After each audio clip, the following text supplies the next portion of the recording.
And we're live. Phil Tarrant, Tom Panos. Phil Tarrant out of Sydney, New South Wales, Australia. Tom Panos, Auckland Airport. Travel extraordinaire. Tom, how you going? I'm good, Phil. I'm good. So to all our viewers and listeners, I'm letting you know there could be a little bit of background noise. Having said that, I think these AirPods do a really good job at just carrying your voice. But Phil, the reason I'm doing it here is that, as I said to you before, if you go into the lounge, you can upset people. They go in there for privacy. So I often finding a quiet spot at the airport is the best place to do it. And I'm at Auckland Airport. I've come here for a conference late last night. I flew in, and it was for Sotheby's, the Sotheby's group here in New Zealand. They had their mid-year conference, and there was about 170 people there.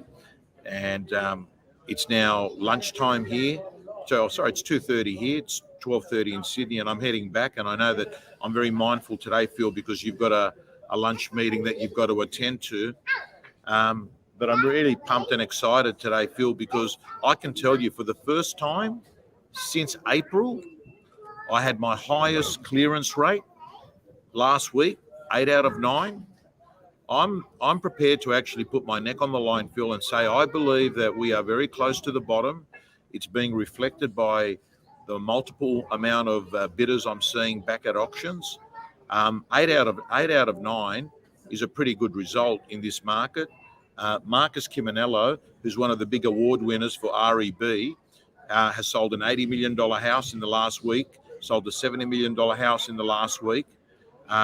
There's a mood of anticipation that the worst is gone by, and I know that John McGrath, and it might have been you guys carrying that piece, John McGrath believes the worst is over. I still believe, Phil, that we're going to get a 5 or 7% drop in Sydney and Melbourne because of the excess stock that we're going to hit over the next few months. But I can tell that buyers have already factored in that the Reserve Bank has actually, not the Reserve Bank, Commonwealth Bank has actually reduced its long-term fixed rates. There's a mood there that we're not going to be facing long-term high interest rates, and that this has simply been a tool that's been used by the government to actually try and get inflation under control. And I think they're moving forward in that regard, Phil. So I'm pretty excited. I'm pretty pumped, and I'm pretty certain that we're going to see a decent next few months of transactions taking place. Well, it's good to hear, and I'd like to think you're informed on this, Tom. This is Real Estate Exposed, and sometimes our views are contrary to what other people are saying or thinking or feeling at a particular time. I think also, Tom, looking back on having recorded this with you now for a couple of years, I think our views are usually 3 to 4 months before everyone else's, and people end up subscribing into the way we see it. So in some ways, we're telegraphing the direction of these markets, and you may be the property Nostradamus, Tom. You normally get it right. I saw you on the social media the other day sort of telling everyone how good you were by calling property markets through the COVID-19 pandemic. And, you know, I was a participant in that, so I'll claim part of that accolade, Tom. But it's encouraging to hear that you feel as though, you know, we spoke about it last week. You asked me where are we on the property clock. I said nearing 6 o'clock. I think you're saying we're pretty much at 6 o'clock now. So the only way up from here is up. Now, tell me about the buying attitudes and behaviours on the weekend. Was it hard to get an opening bid out of people? What was the tempo of bidding? Was it aggressive? Was it smooth? Was it like pulling teeth? Was it like herding cats? Does it compare with other markets? Give me a sense for it, Tom. So firstly, Phil, nothing sold spectacularly over reserve. I mean, this is not a story of, oh, wow, look at that, 400 grand over. This is simply 8 months in the making, vendors saying, well, that's the market. The market's the market. And this is basically vendors who have gone off and they've checked out where they're going to move to, and they've worked out, hey, we're probably going to buy lower than what we thought we were. So they're prepared to lower their own expectations, Phil, on their own property. So did they sell at crazy prices? No, they sold at the new adjusted market values. Were bids hard to get? No, not really, because if the property had 2 or 3 people, it was pretty much the same of whenever you're selling real estate. It wasn't that difficult. There was heated bidding in in a number of the auctions. And what is the most surprising thing of all is that most vendors, they get to a figure and they just say, yeah, look, sell it. That's the market. There's a feeling with vendors, and I don't totally agree with it 100% anymore. There's a feeling with vendors, Phil, that they think that there is more to come, right? They've got this feeling there's more rates that are going up, number one. Number two, they're feeling that, hey, property prices will probably drop a little bit again.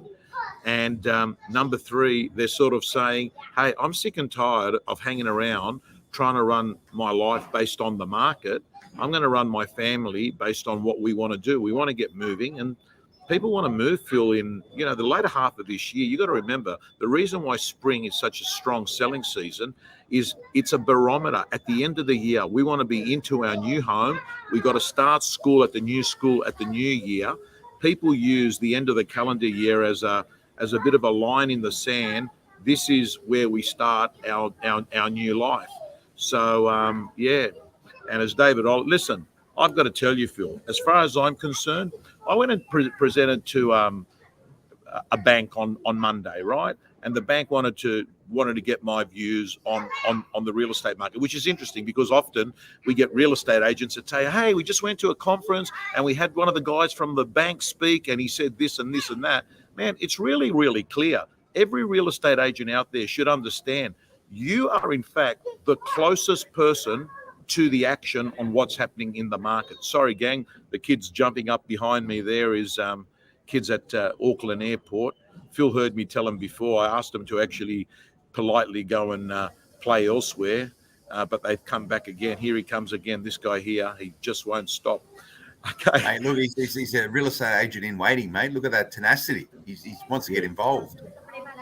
Yeah. Well, Phil. So tell me this, Tom. Why are banks asking you about what's going on in the property market? All they need to do is listen to and watch Real Estate Exposed every week, and they'll know exactly the heartbeat of this. Well, they do. They do listen to it, Phil. It's really interesting because I had people that were at there that say that this is one of the things that they tune into, because often a lot of the other content I'm giving out is more training-based content with helping real estate agents. But, in this one here, if you think about it, whether you're a broker, whether you're an investor, whether you're a buyer, whether you're a seller, whether you're a real estate agent, there's a little bit for everyone when we have these general based chats. And I think what are the bankers saying? Yeah. What did you tell the bankers, and what are the bankers saying back to you? Well, it was interesting because one of the bankers asked me a question. He said, Tom, because this was on the Monday that this took place, he said, Tom, ANZ have come out and said that there is going to be a 20% reduction in real estate. Like, what's your view? Are we going to expect to get a 20% reduction? And I said, yes, but I need you to know that 15's already happened. And that's where they turn around and say, oh, really? I said, yeah. Oh, we haven't seen that data yet. I said, well, you won't see it because it takes 3 to 6 months to see the data. So, yes, ANZ is probably right that it is 20%, but 15%'s already happened. That allows for another 5%. I reckon it might even drop more than that, maybe even 7%. But, Phil, what's the point? You got to understand, bankers, data analysts, whoever they are, they're making a calculated decision based on information they're given. Some of that information comes from Land Titles Office. Some of that information comes from CoreLogic. Some of that information actually comes from reading things like the Fin Review, listening to property blogs, watching what you do with Smart Property Investment. They collect information and they form a view. And the best views are the ones that source a broad-based. Some of it will come from data. Some of it will come from clearance rates. Some of it will come anecdotally from conversations you're having. No one gets it, and I know this, Phil, because I often get phone calls from the 3 or 4 main real estate data analysts, and they bounce things off me. They're saying, mate, what's the mood out there, right? Like a buyer's, So we clearly know there's a thing called market sentiment, and it's very, very, very hard very, very hard to read. So your part then in helping property professionals, bankers make a more holistic view of property markets. So what did you tell them? What's the Tom Panos forecast for the next 6 months in real estate? And I know you said, yes, 20% decrease from the peak is likely. We're probably at least 10, 15% through it. It might be another 5 to 7. What happens when we do hit the bottom? How long does it stay at that price point before prices start going up again? When are you going to start seeing the headline, the front page of Real Estate Business or the Financial Review saying prices are on the way up? Is that March next year? January to June next year, but I don't think, Phil, when it happens, so it when prices go up after we've had a price adjustment in the market, it's not like all of a sudden you sort of start seeing prices going up really, really fast. What you just see is you come away from an auction and you say to yourself, that was a good result. And then you hear from other auctioneers, they ring you up and say, man, was it pretty good out there today? And you say, yeah. So all I'll say to you is, Phil, 35 years in this market, all I can say to you is when the market picks up, it seems to pick up sooner than what we see it, right? You sort of, it's really, really interesting. And I think it was a CEO of Compass or one of the CEOs of the big firms in America says, listen, we sort of go into a price adjustment market and we sort of think, oh wow, look, this has happened, and then when we come out of it we think, oh wow, this has happened. It happens sooner than what you think. There's a comment that's come here and I do want to touch on it because so PK Sydney buyers agents say, Tom, very broad statement, mate, there are so many different markets happening in Sydney at present. That is 100%. That is 100%. You got prestige market and really, really nice homes, Phil, that are beautifully renovated, go for good money because no one wants to go into building at the moment because of materials and labor costs. It says you can report only on your area and the product you're selling. Well, that's incorrect, PK, because I can tell you I get my views by talking to about 15 different auctioneers and I talk to the whole real estate industry on a constant basis. My clients, my friend, are real estate agents. Your clients are buyers. In saying a broad statement, the whole market is leveling out, the Reserve Bank waiving the blunt instrument of raising interest. P.S. I love you anyway. I love you too, brother. He is right. He is right in what he's saying. There is multiple markets. But Phil, when we're sitting here and we're reporting, we're not going to go report and talk about, hey, here's a Lakemba market, this is a dual occupancy market, right? Because there is so many micro markets. What we're talking about is a general sense, and all I can say to you is, it doesn't matter whether you're in Sydney, Melbourne, where you're in Brisbane right now, man, they're all saying it's changed. Days on market have gone up, prices have dropped. We are making a broad-based statement, but you've got to do that when you're analysing markets. Yeah, and look, I know I'm conscious of that. Nice disclaimer, by the way, Tom. This is just general in nature and don't make any investment bias based on what Phil Tarrant and Tom Panos think. You probably do pretty well, but we don't want to be responsible for anything.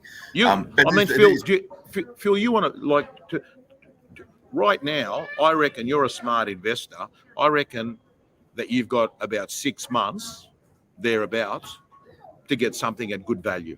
Well, I completely subscribe to that point of view, and I'm chasing that myself. And a lot of my commentary to property investors is around that. You don't want to sit there going, oh, I wish I did.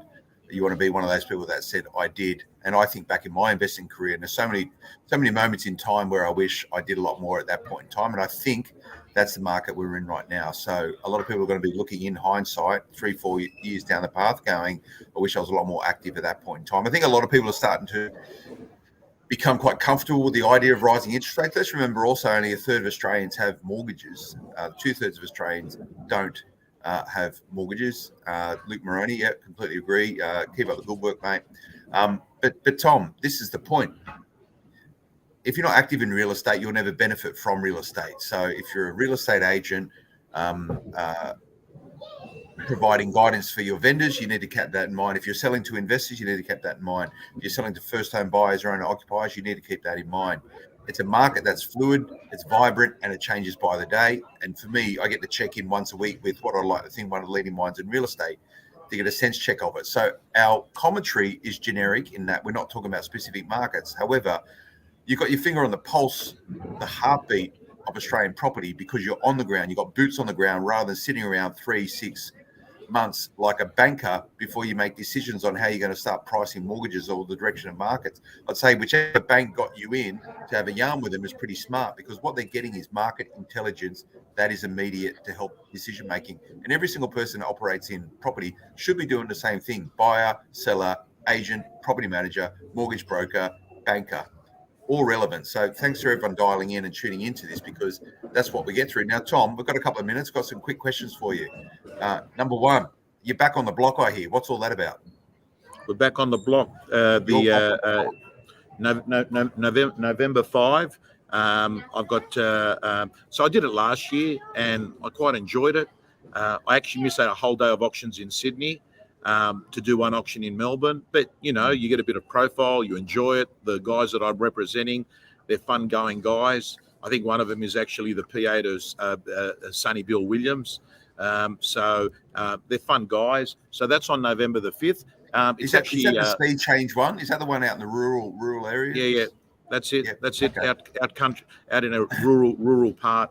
I'll make Melbourne. this point, Tom. I'll make this point. I want your view on it. The block up until this point is about people transforming inner city apartments or houses to appeal to people that want to live in the inner city. Is there a clue in the fact that they're now doing rural sea change properties, the block, that's where a lot of Australians are thinking? How's that going to change property markets? Yeah, so we'll come back to this comment in a second that the guy's put up there. I'd love to get the answer to that. He's asking you straight, Phil, what you're doing with your money. But let me say to you, Phil, I've come to Auckland and I presented to 150 agents from all parts of New Zealand. It's really clear. Queenstown is still pumping. Queenstown is pumping. So what you're clearly seeing is, whether you're in Australia or New Zealand, areas that have got tree change, sea change, lifestyle areas, they're still got eyeballs on them. This COVID clarity is not going away, right? We're doing this at an airport now by Zoom, right? There are people having having vendor meetings on Zoom. There are strategy meetings across Australia now being done on Zoom. There are job interviews being done on Zoom. There are budgets being presented on Zoom. People can do that in Queenstown. They can do that on the Central Coast. They can do that on the Gold Coast. They can do it in Bangalore. They can do it in Byron Bay. So what you're seeing is those parts of the marketplaces are probably a little bit better sheltered off from what I can see, Phil, these lifestyle areas, you know. Queenstown is going gangbusters, whereas Auckland's copping 20% drops. Definitely some clues. I look forward to seeing the block. Now, you answered the second question I have is, well, I'm sure the answer to this is not much, because Australians can never learn anything from Kiwis. But is there anything happening in New Zealand at the moment outside of what you just mentioned that will telegraph the direction of the Australian property market here in Australia? They made some changes around investors probably 2 years ago, a year and a half ago, around it's not a deductible. Your mortgage isn't deductible anymore, which really changed the market up and was probably the catalyst for some of the price drops that you saw in the Auckland market. Any clues there for Australia, mate? No. In fact, what they're basically saying is, we know they believe the Auckland market is highly linked to the Sydney-Melbourne market, and they've been looking at it, which is interesting because they had the correction sooner, Phil, because they had movement on interest rates October, November last year. So they are looking at it. They have been they told me they are disappointed because they were expecting a lot more Aussie buyers to be snapping up properties in Queenstown. They find that happens, but they're getting a lot of Singaporeans actually doing it. You know, they fly in a private jet, look at property there. It's a beautiful place, Queenstown. But, you know, Phil, not really. They are fascinated. In fact, they see Australia as a reference point, not just in the markets, but also with training and education. I am mindful of time, and I know you've got an important lunch. You need to answer this question, Phil. Yeah. You need to answer this question. Yeah, the question is, good question.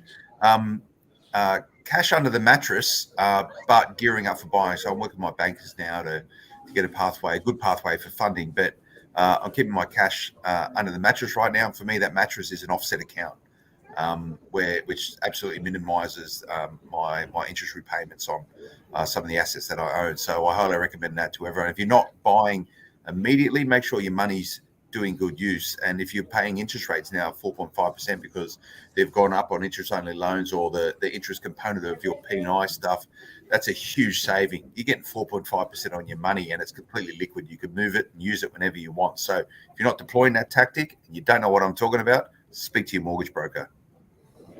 All righty. Phil Tarrant, good to see you.